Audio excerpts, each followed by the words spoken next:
Well, it's Saturday, the 11th of November, and what that means, it's a doubleheader when it comes to local racing. It's Hollywoodbets Durbanville and Hollywoodbets Scottsville, and we are now previewing the Gallop TV Preview Show for Hollywoodbets Durbanville. And I trust you, the valued racing fan, as well. You've had a fair week wherever you've been playing on Gallop TV, and looking forward to this weekend. As always, it is none other than Graham Hawkins who will be joining us for our preview for this card at Hollywoodbets Durbanville, and there's 9 races on the go. So I'm just having a look at the times.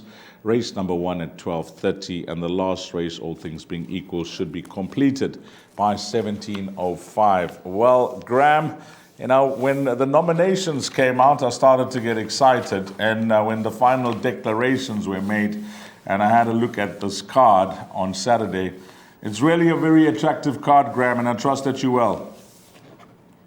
I'm very well, and yes, it is a very, very good card. I think it must be the first time in Durbanville's history that it stages a race meeting where there are 7 Grade 1 winners on show. Of course, it's well documented that this meeting initially would have been held at Hollywoodbets Kenilworth, but they've explained the delay in the return to Kenilworth. They're doing some very exciting things there, and racing will return to Hollywoodbets Kenilworth on the 26th of November.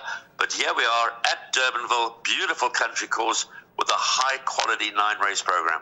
Let's get straight into it then, Graham. Race number 1 doesn't form part of the exotics, but hopefully guys can try and bank some cash to invest later on in the day. 12:30 is the time. It's a maiden plate. There are a number of horses that are unknowns in the race, but let's go to the horses in single figures, brought to you by Hollywoodbets. Number 3 at 4-1, number 6 at 7-1, 7 at 33-10, 9 at 7-1, and 11 at 11-2. I mentioned the unknowns in the race, Graham. We're going in blind with these first timers. Anything grab your attention on pedigree, or have you heard something? Well, Justin Snaith's two sons of Vercingetorix are eye-catching in terms of pedigree. Number 4, Old Q, and number 6, Damio. The comments from the stable are quite encouraging. The market will be the best guide. They're both quite easy to back at this early stage, so we'll watch and see if there's any move for either number 4, Old Q, who is the mount of stable jockey Grant van Niekerk, or number 6, Damio. They're both well drawn. Little Lexi's in the market. That's a first-timer drawn widest of all for Brett Crawford. I think the key runner is clearly number 7, Casino Ace, improving steadily. I don't think that is a strike in the race, but he's certainly an attractive roving banker if you're looking to play trifectas and quartets. Number 9, Barn Boogle, has been around for ages and has his 18th start in the maiden ranks. And an interesting runner is, of course, Gareth Van Sale's runner, number 3, Nabo Dancer. It was nice to see him get off the mark with Natcham last week. Nabo Dancer could just need the run, but he's clearly quite a decent sort, so he certainly comes into the reckoning as well. No strong fancies in the opening race. I would suggest that Casino Ace is the one to beat, but if one of the first-timers were to win it, it wouldn't surprise me.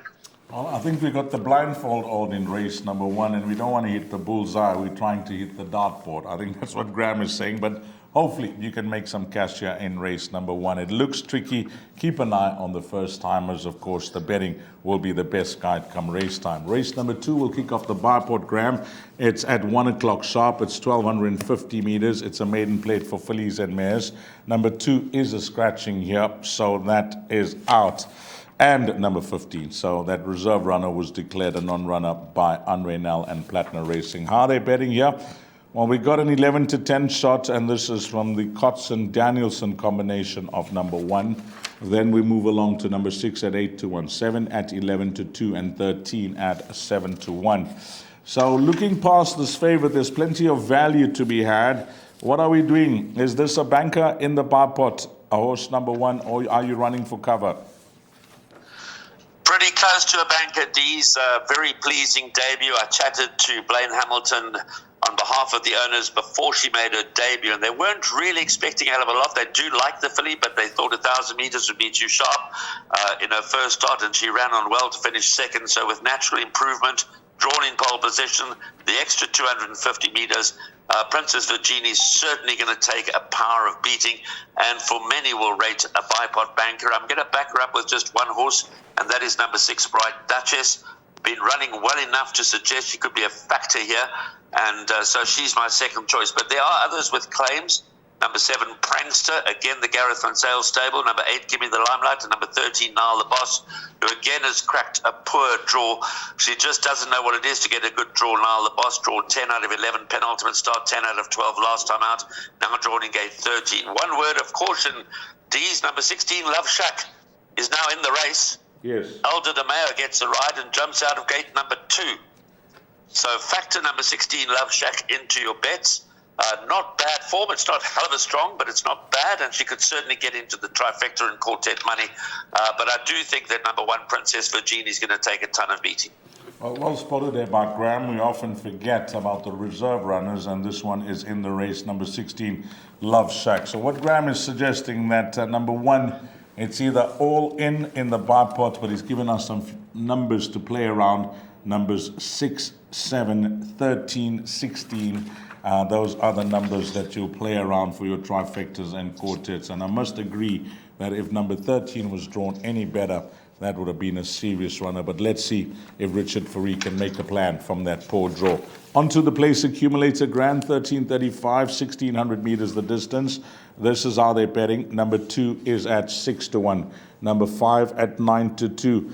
The first horse, Anti-Post, Hollywoodbets, that's been backed on the card. 7-1 now, 11-2, number 7, Infrared from the Brett Crawford stable. Then we have number 10 at 33-10 and number 14 at 8-1. What are we doing here? I know that you've given a buy pot, which we're going to show at the end of the show. Your buy pot begins in race number 2, Graham. But this is the start of the place accumulator. And do we follow the money on number 7, Infrared? Not part of my play, number 7, Infrared, but I do respect the betting support. First 2 runs, not bad. Scope for further improvement, but I'd like to see that improvement before I commit myself to number 7, Infrared. I've gone with 3 runners in the buy pot. For me, the key horse is number 2, King Viserys. I was very, very disappointed last time out when 4th behind Master of Paris, and I'll tell you why. Because I strongly fancied King Viserys that day, and I was fully expecting it to go to the front like it did when it showed dramatic improvement behind Right Royal Mo in its penultimate start. And lo and behold, Richard Fourie drops it out to the back of the field, runs on very strongly. Now from gate 2, I would hope that number 2, King Viserys, is going to waste no time, go to the front and try and go start to finish, as the 3-year-old son at Give Me the Green Light tried to do in its penultimate start when it ran its best race. So I'd really like to know what tactics they're going to adopt in advance of the race, but we'll have to wait and see what happens. Number 5, Greenland, is of course a half-brother to Celtic Sea, so pedigree suggests plenty more to come. Was a couple of lengths ahead of Infrared last time out, and while Infrared probably is more likely raced and less exposed, I do think that Greenland should again hold number 7, Infrared. Number 10, Spelling Bee, we were on this one last time out. We did make Magic Verse a good thing, but we suggested that Spelling Bee would be the improver in the race. Ran on from way, way back from the worst of the draw, and clearly is on the up. I would have preferred to see Spelling Bee going a little further. For that reason, I am offering cover to the favourite, number 10, Spelling Bee, in the race. 16, Cosmic Rhythm, Richard Fourie. He's got a bad draw, Nile the Boss. He's got an even worse draw, number 16, Cosmic Rhythm. So he's got a job to do for Harold Crawford and Michelle Ricks from 16 out of 16. So I'm going with numbers 2, 5, and 10 in the second leg of the buy pot, and I would include all 3 in the place accumulator as well. I don't think there are any clear-cut standout selections. Obviously respect number 7, Infrared, and Norshon, number 14 and 16, Cosmic Rhythm, can get into the action despite the poor draws if the pace is really on. Yeah, just to add to what can be frustrating as a punter on the number 2, King Viserys, you read the book, you read the form, you see the race, and you expect something to happen on what you saw, but the goalposts change and tactics are, and I don't know what it was, but design or not last time out, but I must agree with Graham, last time out, I was shocked that the horse was dropped out like the way he raced at his penultimate start. But nevertheless, we'll see what happens with those blinkers on this time out with number 2, King Viserys. So Graham's going with 2, 5, and 10, but he is erring on the side of caution here. Nothing as an absolute standout to the start of that place accumulator. The big one, Graham, is race number 4, and I suspect that with a quality card, quality horses, and some competitive racing, this will attract a decent pool. You need to get your bets on at 12.50, and how are they betting here? Well, number 1 is at 8-1. Number 3 is at 8-1. Number 7 at 8-1. Hollywoodbets, Graham. The punters have said 6-10 is too big a price. We'll take that. That's now 5-10. Number 8, Princess Color. The return of the horse of the year, Graham, and she's given us some wonderful memories last season. You know, I just had a look at that CV of hers. Not that I don't remember, but just to be exact, Graham, she won over 1,000, 1160, 1,200, 1,400, 1,600, and 1,800 meters. That does take some doing, and she's obviously, you know, a very, very talented filly and a deserved winner of the Horse of the Year. No doubt about it. She was unquestionably the Horse of the Year for last year. Well deserved. As you say, she's versatile. She's brilliant.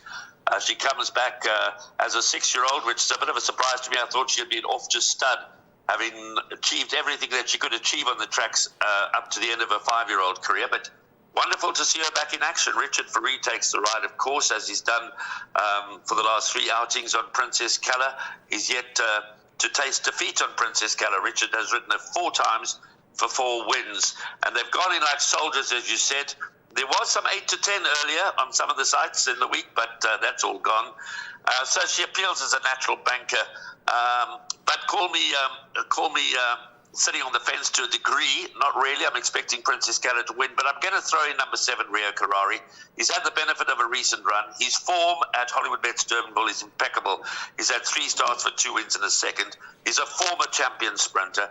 He's got to give Princess Keller 3 kilograms, which is not going to be easy. But if for some reason, bearing in mind that Princess Keller hasn't raced since July, and bearing in mind that she has her first start at Hollywoodbets Durbanville, whereas Rio Karari is very much at home at the country course, I'm going to throw in Rio Karari. So I'm going with 7 and 8 in all my bets, including the bipod and including the place accumulated in the pick 6. The only other horse worthy of a mention, I think, in a quality field, one has to say, would be number 1, We Can Go All Night.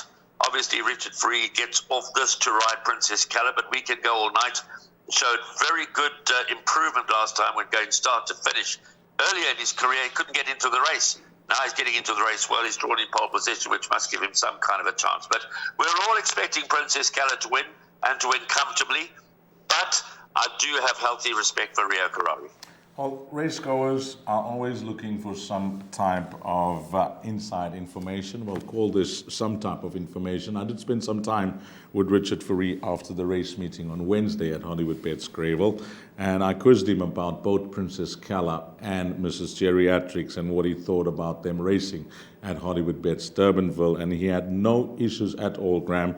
He said both these horses have settled down well. They've been there for a few weeks in Cape Town, and a plus is that they've galloped at the course. So if you want to know about their well-being and maybe a concern was the course, I'm telling you now to throw that into the bin.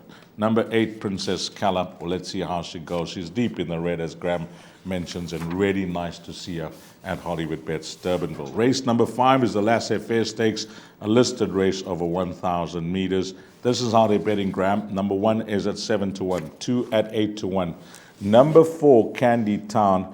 I said number 4 with a high pitch there, Graham, because I took down the betting and I was actually shocked. There's also 6-1.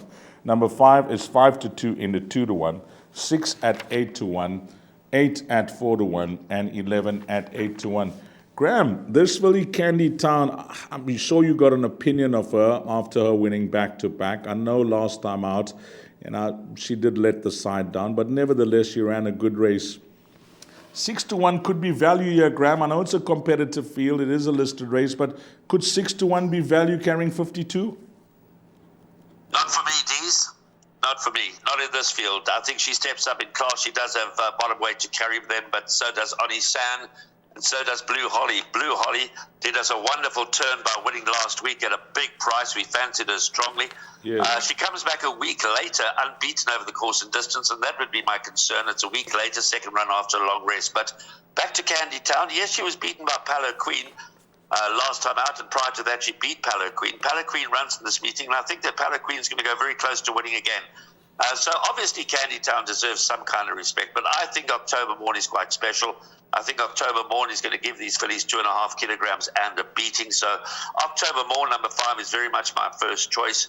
Number 2, Oni San, we were on that as a value bet when she ran second at a big price behind Winter Cloud. When we selected her to run second, she was 10 and 12 to 1. She's a big price again, and I think is probably the right exacta horse. So I'm going 5, October Morn from 2, Oni San.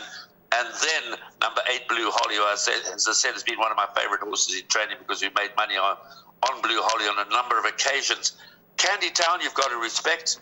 Baltic Secret, you've got to respect. The Charleston wide draw, but you've got to respect. And Hunting Trip comes out of gate 1. So it may not be a cut and dried affair, this renewal of the laissez-faire stakes.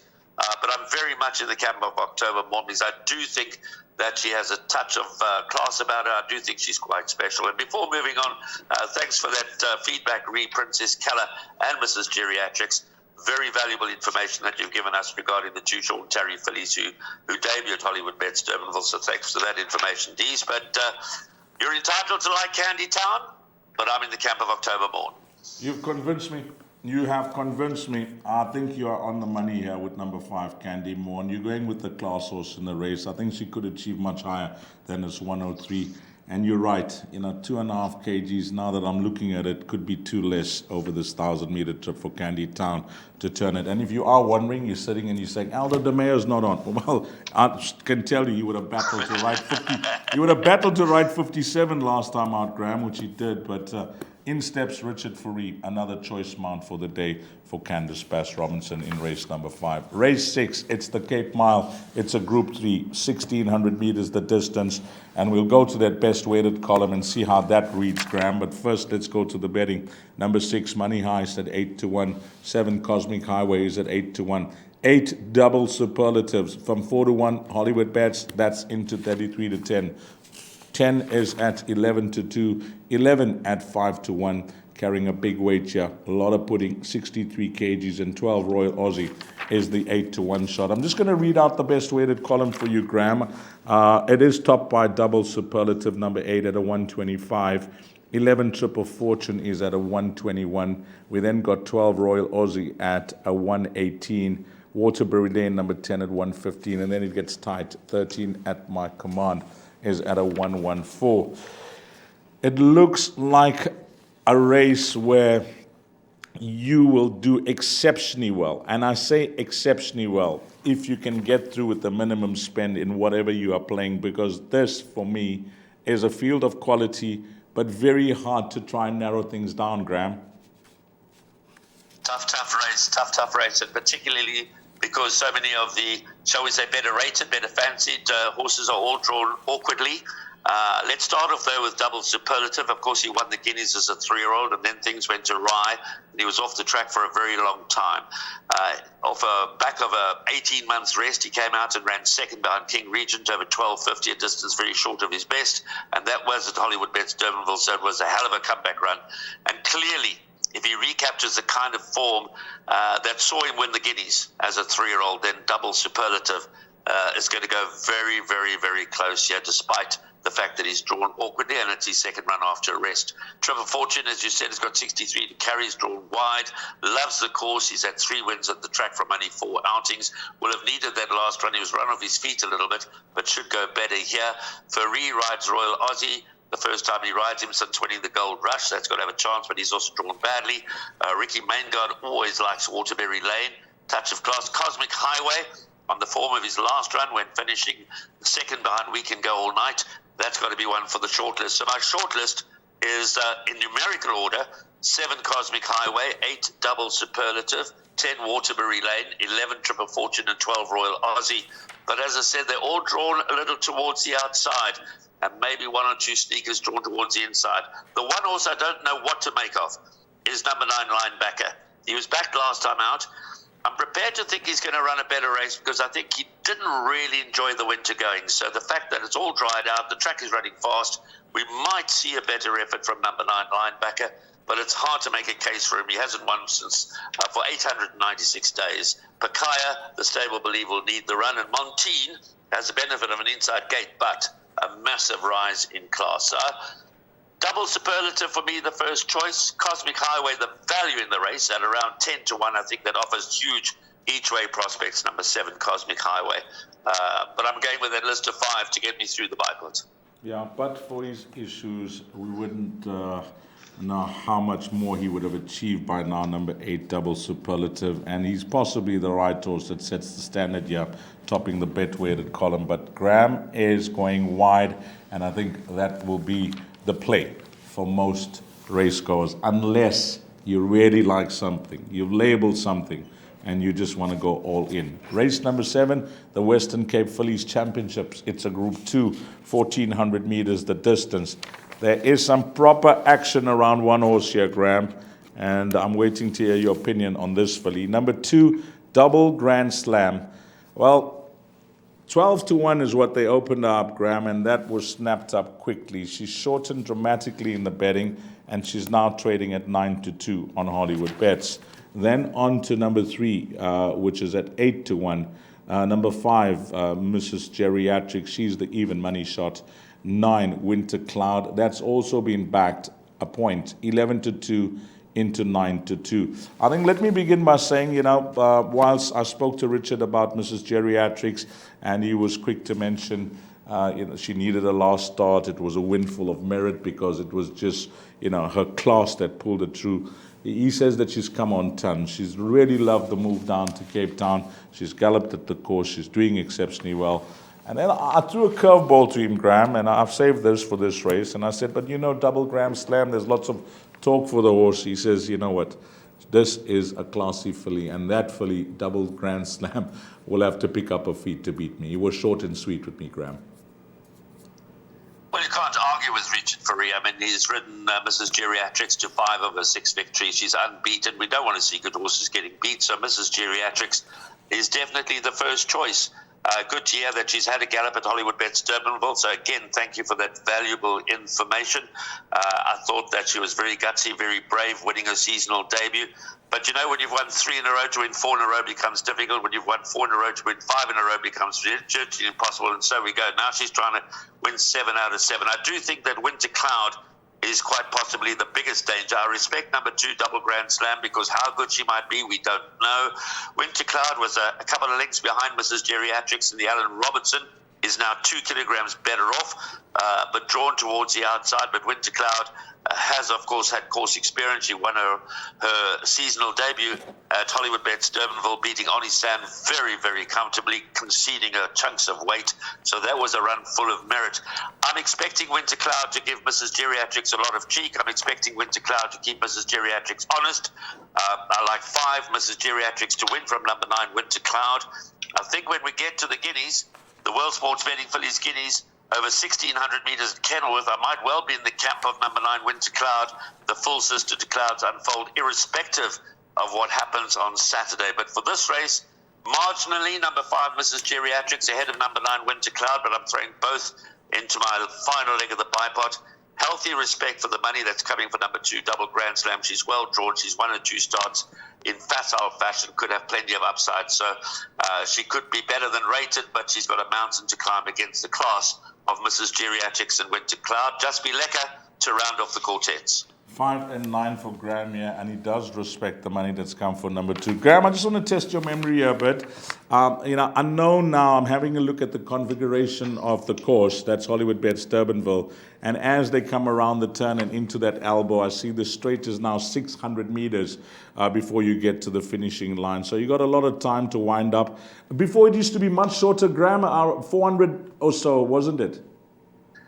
No, it was always around 600 meters. It was possibly a few meters short. They changed the nature of the bend, the camber on the bend, but the straight has always been pretty much the same length. So 600 meters is a long time, because I'm just looking at the configuration here, and around that turn and as they come into the elbow, 600 meters. You watch it on your screen and you think, wow, they get to that finishing line very quick.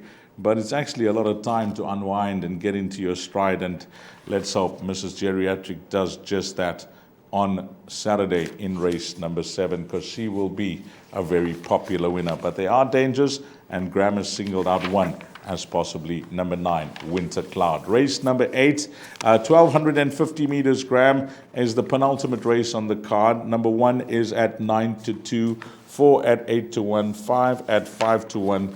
Then we got number 8 at 9-2, 9 at 7-1, 10 at 10-1, And Garrett Van Zale's runner number 11 is at 11-2.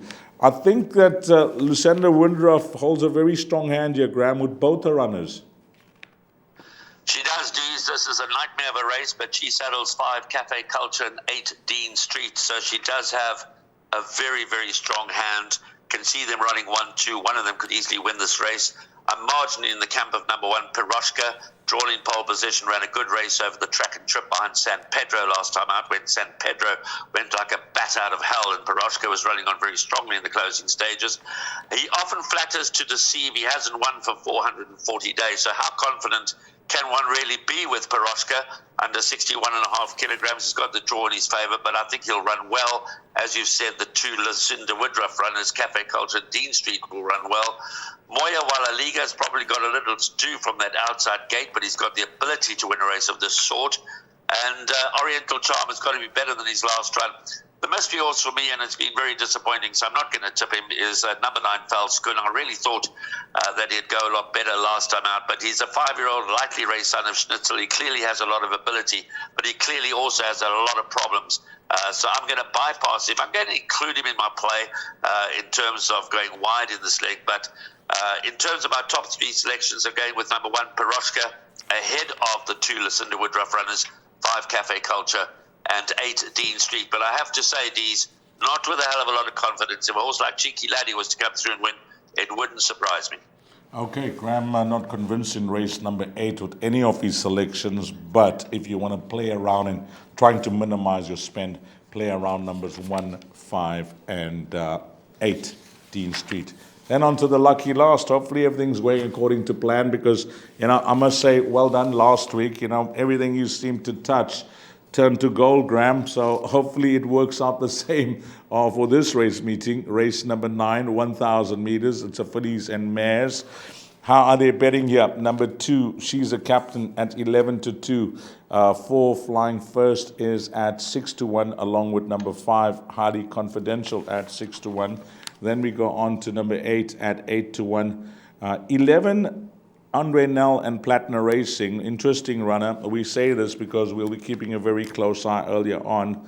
If Double Grand Slam has to come out and win that, I think this horse will shorten dramatically, currently priced up at 3-1.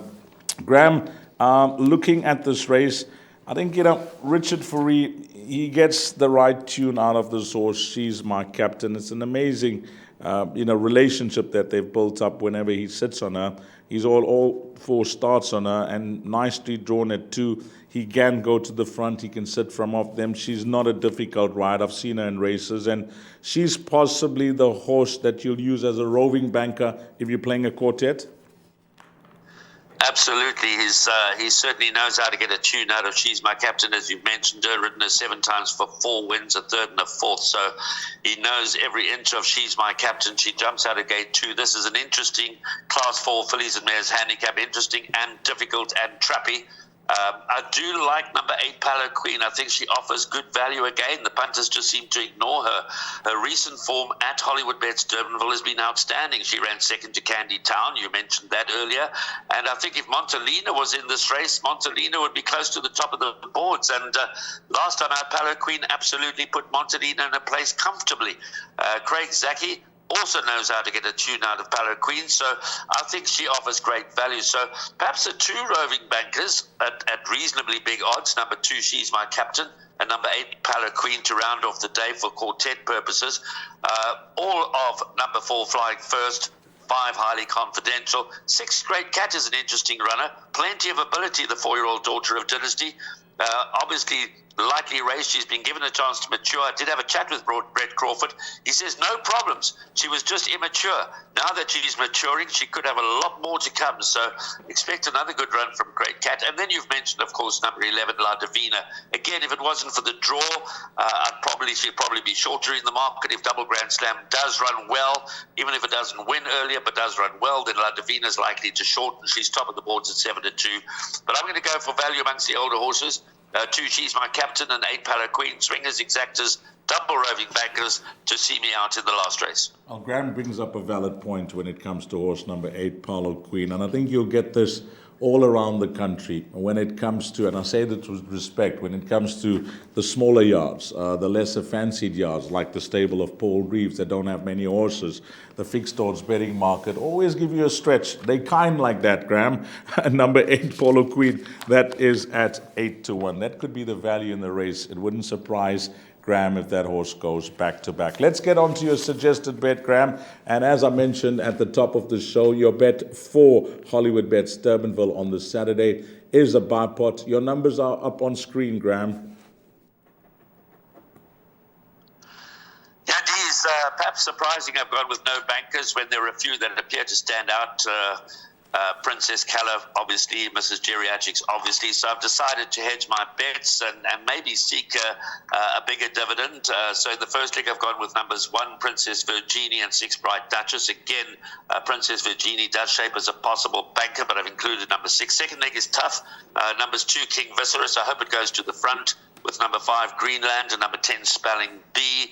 Third leg, numbers 7 and 8, Princess Calla could be a banker for many if you think the bipod is going to pay no money at all, but I've thrown in the core specialist and former champion, number 7, Rio Carrari. So 7 and 8 in that third leg. 2 and 5 in the next leg. I've included Oni San with October Morn. I like Oni San as a filly. She receives 2.5 kilograms. She's got course experience, but I do think that October Morn's class will carry her through.